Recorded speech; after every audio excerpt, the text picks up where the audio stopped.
آثار پaleoلیت بالا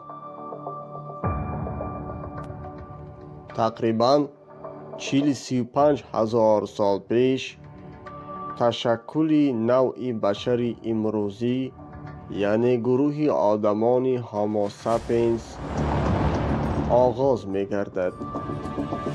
در این دوره اسباب و آلات سنگی با سرعت تشکل می یابد. در دوره پaleoلیت بالا تشکل قبیله ها شروع می شود.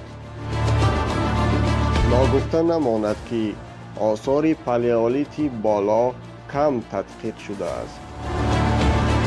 مهمترین یادگاری پaleoلیت بالا قرارگاه سمرقند می باشد.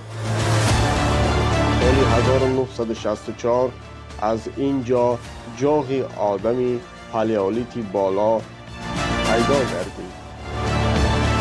خانه‌های آدمان آن دوره این باششگاه از گیل و از قمیش ساخته شده است.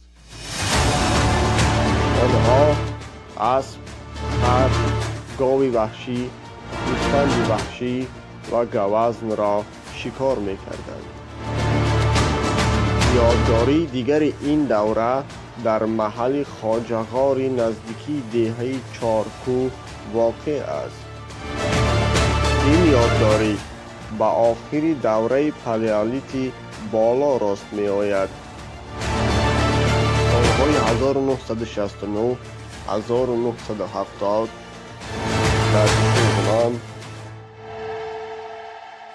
چند طبقه مسکونی کشف شد.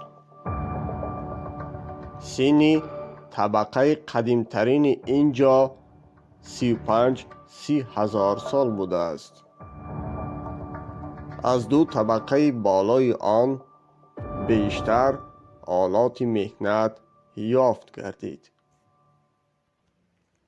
معلومات از کتاب تاجیکان اکادمیک باباجان غفوروف گرفته شده است.